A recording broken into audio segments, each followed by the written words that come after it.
Assalamu alaikum and welcome to Cafe DC. I'm Faiz Rahman, and today our guest is a former ambassador who actually represented the United States of America to a country which is not typically on the political map of the world, but is an important place, considered an exotic place. But this former ambassador actually, he is very unique because he comes from a different background, shares a different heritage. And actually we were talking about Ambassador Usman Siddique, who was born in Dhaka, and back then it was East Pakistan, and he represented the United States of America in the Clinton administration. He's with us today to talk about his experience as an ambassador, as one of the first few Muslims who represented and worked with the U.S. administration. Ambassador, welcome to Cafe DC. Thank you very much for your time. I must say, wa alaikum salam. Thank you for inviting me. It's a great honor to be here with you. Great. Well, as I said, you're a very unique person. Yes, we have had very prominent businessmen, prominent people who have done for themselves in a sense that, yes, they've created a business.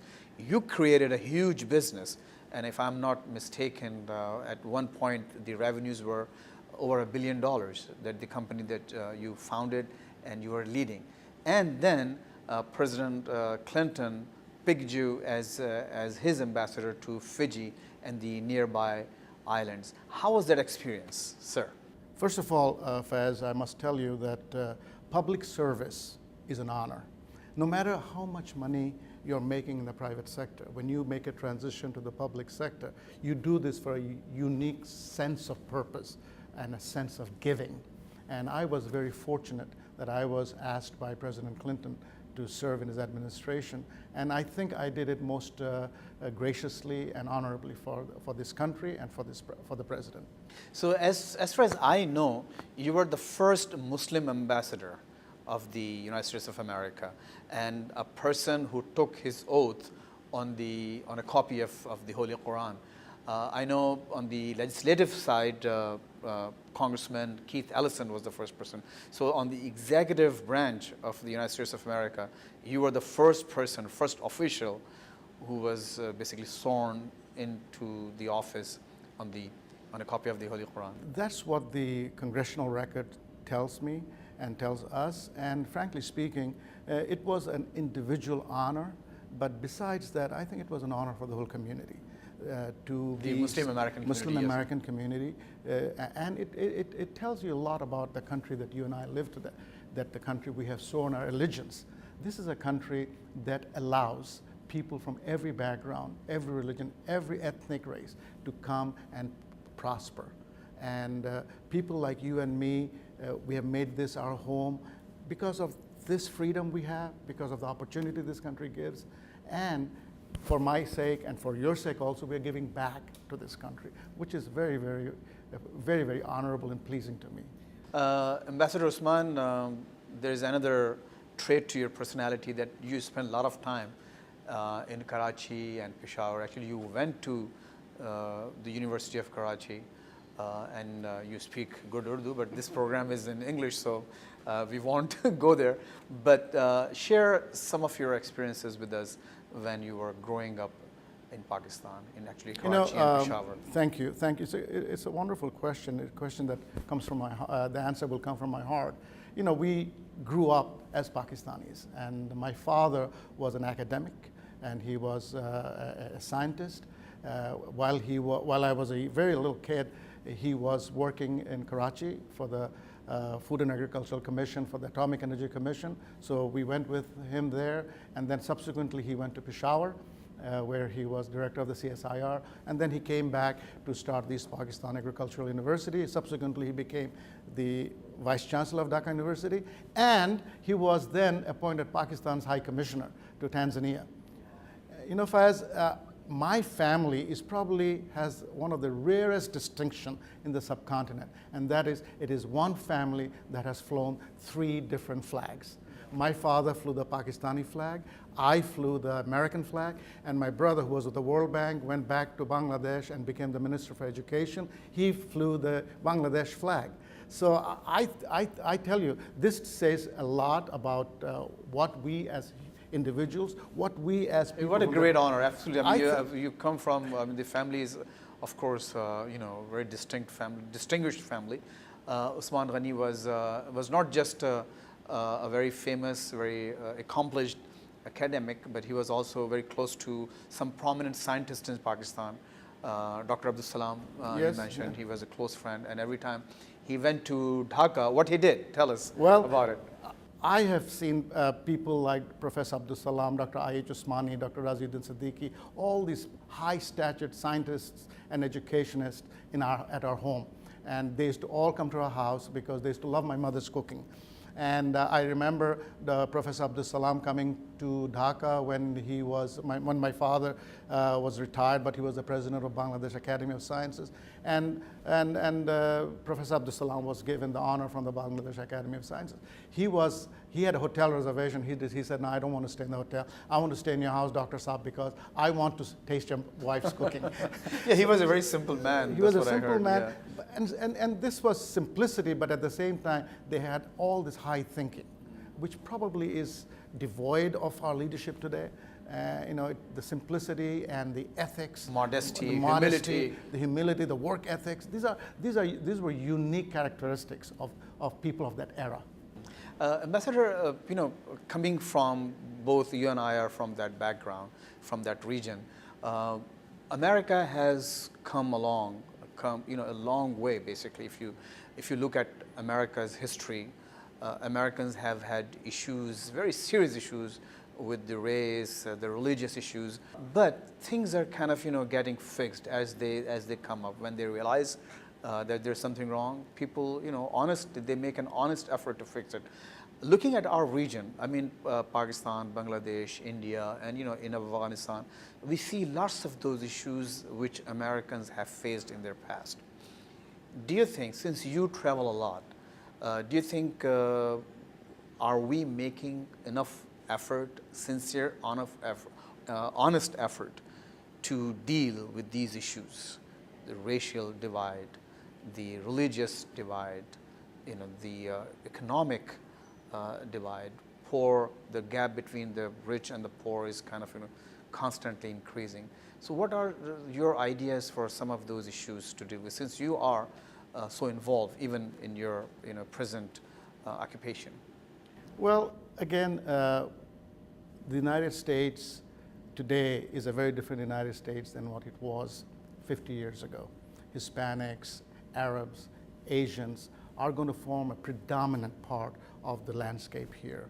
And I can tell you this, that despite all the imperfections that we hear about that happens in our community, that happens in our society, that happens in our politics, in general, I think those days are over, when the people can come and look into our face and say that we are not going to do this or that for you because of your race, because of your culture. The Constitution is at our back. This Constitution of the United States is probably the most powerful instrument which I implore all Americans, new Americans, to have a look at it and see the kind of protection it gives us. And I tell you that today we have Indian Americans as governors, as in state representatives, legislatures. I wouldn't be surprised, and we also have many Americans from the subcontinent who represents different strata of the administration. I wouldn't be surprised if in the next 10, 15 years, we will see a major influx of people from our background taking much bigger role in leadership, both in government and the private sector. Ambassador Usman, we'll take a short break here, and then when we come back, we'll talk about your stay in Fiji. Even as I said, Fiji is not a country which makes political waves every day. You don't wake up and find something in the New York Times about it. But when you were there, Fiji had a coup. Its Prime Minister of Indian heritage was affected by that coup. So as soon as we come back, we'll talk about it. Please don't go anywhere. Stay with us. We'll be right back. Each week here at Cafe DC, I go one-on-one. Politicians, literary giants, activists, power brokers, and many more from different walks of life. And focusing on what matters is my cup of, shall we say, coffee. Matters that make a difference in the society. Watch me, Faiz Rahman, on Cafe DC every week only on PTV World. Welcome back. Okay, so Ambassador, you spent some time in Fiji as the ambassador of the United States of America. It's kind of a very peaceful, comfortable place, but did you invite all those troubles as ambassador, or it was just a coincidence that things just started kind of happening?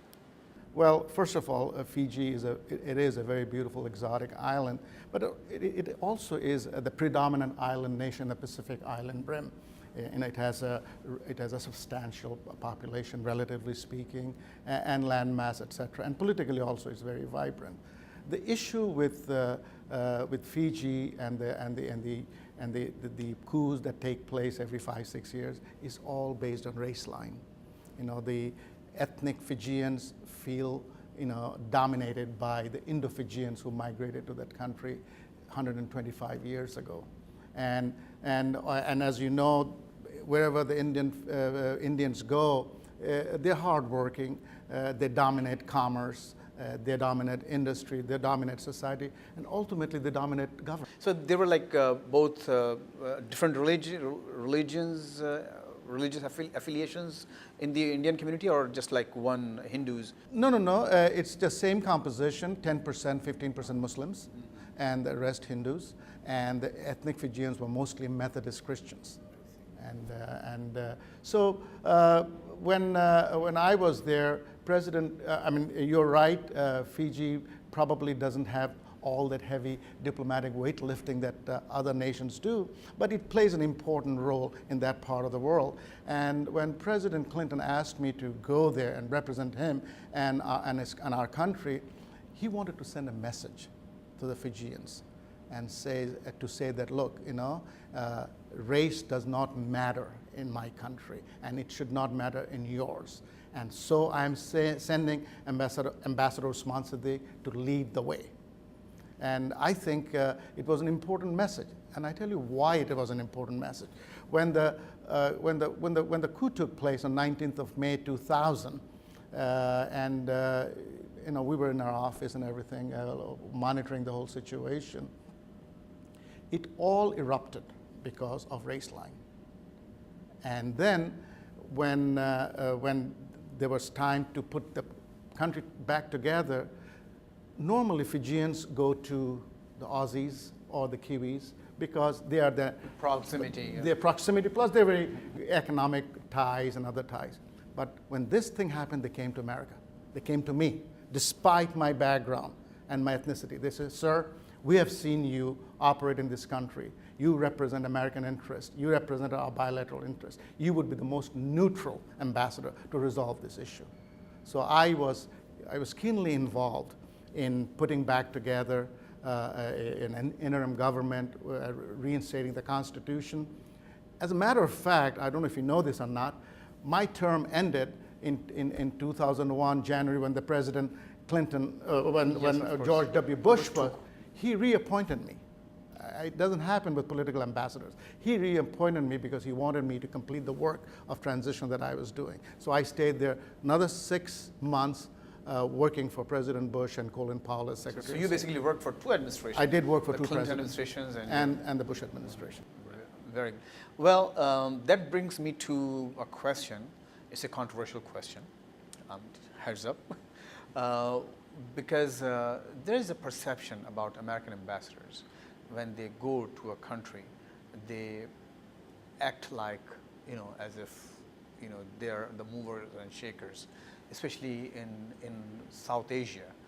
In Pakistan, it has been like a complaint that, these ambassadors and diplomats are very influential. They have a lot of influence on local politics. And you already answered this question slightly when you said you were involved in putting together the interim setup. But before the coup, did you feel that way, that yes, because of your background, just because you were representing the sole superpower, you had all this sway, all this power to make any changes, any decisions for the locals?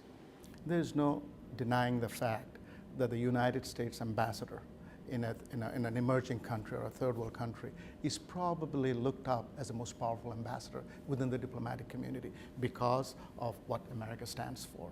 Its economic power, its military power, its social power, its political influence. So there's no debate about that. But with power comes humility, and I think that the more power, the more respect the Americans want to have as an ambassador. I think they have to act wisely. They have to act with humility, not in a bad sense that they have to be weak, but they have to know what the parameters are. And most of our ambassadors do fall within that category. There might be one or two exceptions, but U.S. ambassadors are the front line in our diplomacy today. There are a lot of tough areas. One of my former colleagues got killed in Benghazi. There has been a lot of other instances. So it is not as glamorous as it looks because there's a lot of hard work today. And they are in the front line of many, many crises and issues. Look what is happening in Ukraine today. Look what's happening in Syria. I mean, it is a tough job. It is an important job, and the position holds a lot of responsibility. It's also because people look up to you. I mean, a lot of times you don't want to get involved, but like you said, people come to you, and in this case, in your case, in the Fijian crisis, when this erupted, the parties came up to you because they wanted a neutral player who can make some decisions. You've been also a very successful businessman. But before I start asking questions about your business acumen and what you're doing right now and how did you get so successful in this country, let's take a short break and then we'll get into that area. So please stay with us. Don't go anywhere. We'll be right back. Each week here at Cafe DC, I go one-on-one. Politicians, literary giants, activists, power brokers, and many more from different walks of life. And focusing on what matters is my cup of, shall we say, coffee. Matters that make a difference in the society. Watch me, Faiz Rahman, on Cafe DC every week only on PTV World. Welcome back. I'm Faiz Rahman and you're watching Cafe DC. Let's go back to our guest today, Ambassador Usman Siddiqui. Ambassador, your business background, before you became an ambassador, you were a very successful businessman in this country. You came here as a very young student. You went to some of great institutions here in this country. Did learn a lot of business techniques or business management. You started your own company. And Muslim American community does have quite a few successful business people. They have established companies, corporations. Serving as a role model, what you think is lacking right now that the Muslim community that you see here in this country is not that cohesive and coherent? What should be done? People like you, how can they become a better role model? And how can we basically communicate with the young in our community? Well, you're right. There are a lot of divisive issues that predominates the evening news today about what Muslim Americans are doing and not doing. Yes, we are going through a phase where we are under the microscope a lot, and some people feel intimidated by what is going on. But at the end of the day, I think the answer lies within the Muslim community. They have to act honorably. If they see anybody or any organization that works against the national interest, against the societal interest, they should bring them out. They should not be afraid of it. They should join public service and try to work their way from inside out, and instead of just staying outside and complaining, they should be united. And which I see there are a lot of progress that's being made in that direction. talking about that, I also have one thing I wanted to add about the Asians, the subcontinent Muslims. And I have said this before, look how well the Hispanics are doing in this country. You know, they dominate culture, commerce, government, and they will continue to do so at a higher pace in the future. Why? Because they're united. Nobody can say, nobody says I'm a Bolivian Hispanic or I'm a Uruguayan Hispanic or they are all Hispanic. That's the clout they have. Imagine if we, Indian, Pakistanis, and Bangladesh, we just represented as one, how our clout would have been changed and dramatized in this community. So there's a lot of work to be done, but instead of blaming fingers, pointing fingers at other people and saying that, look, you know, why don't you do this for me? We should correct ourselves, number one, and number two, we should unite ourselves. We should work with each other, help each other, and propagate our good position to the whole world and to this country. So, but the challenges here, see, is after 9/11 actually, the community also transformed. We faced lots of issues. You know, people were under attack, especially, you know, in the rural areas, smaller cities, but they came together. I mean, some of these organizations, they tried to help the community in a sense, and also the law stood on their side. Moving forward, however, do you see that the current first generation Muslim Americans, they would prevail in a sense that the other communities have, or we should just wait for the second generation to take over?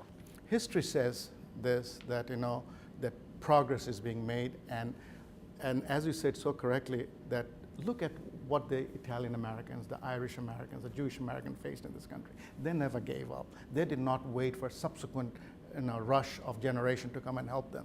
We have a duty today, you and I, we have a duty to help our community, to help our society in every which way we can, so that they are better equipped to serve this country, to propagate its correct notion to everybody. So I don't think that we have the luxury of waiting and asking and passing the baton to the next generation. No, we have to do things now.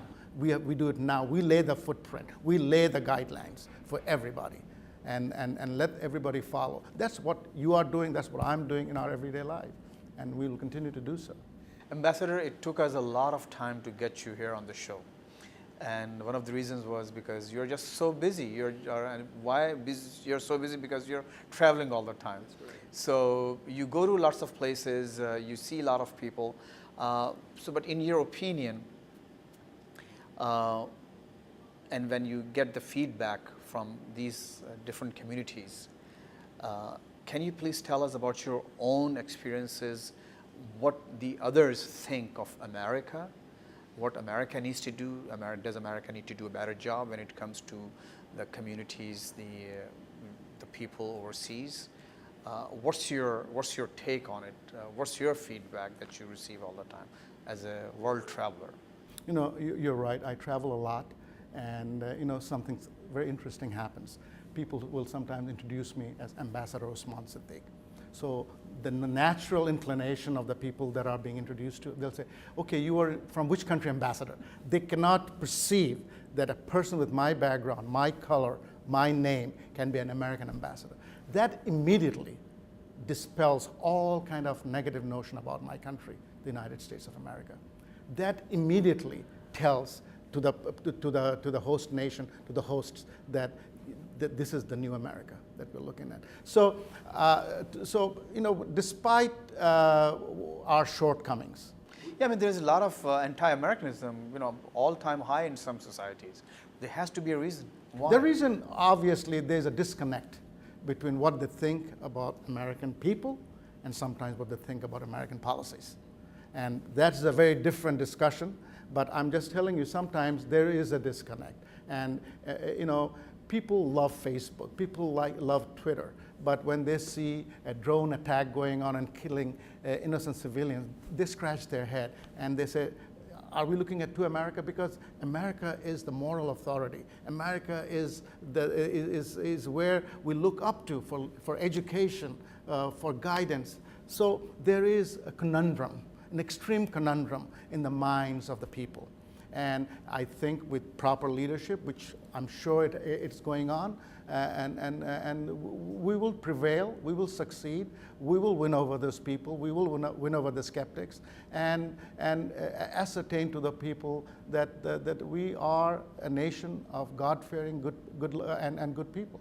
And when you travel, what you do most of the time? I represent multinationals from the United States to other countries on different areas. It could be security, it could be infrastructure, it could be some patent issues. So it's an interesting thing that I do, and I connect government to government, I connect business to business. So keeps me hopping. I hope I'll slow down very soon. And Well, you're still young. What? Only like what? Well, I'm young at heart, and I feel very good. I still think I have a long way to go, but God willing, hopefully, I will be able to continue what I'm doing for myself, my family, and for my country. Well, ladies and gentlemen, Ambassador Usman Siddiq, a wonderful person to be around. I'm Faiz Rahman. Thank you for watching Cafe DC. Please don't forget to give us your feedback through our Twitter account as well as Facebook, and also visit us at urduvoa.com.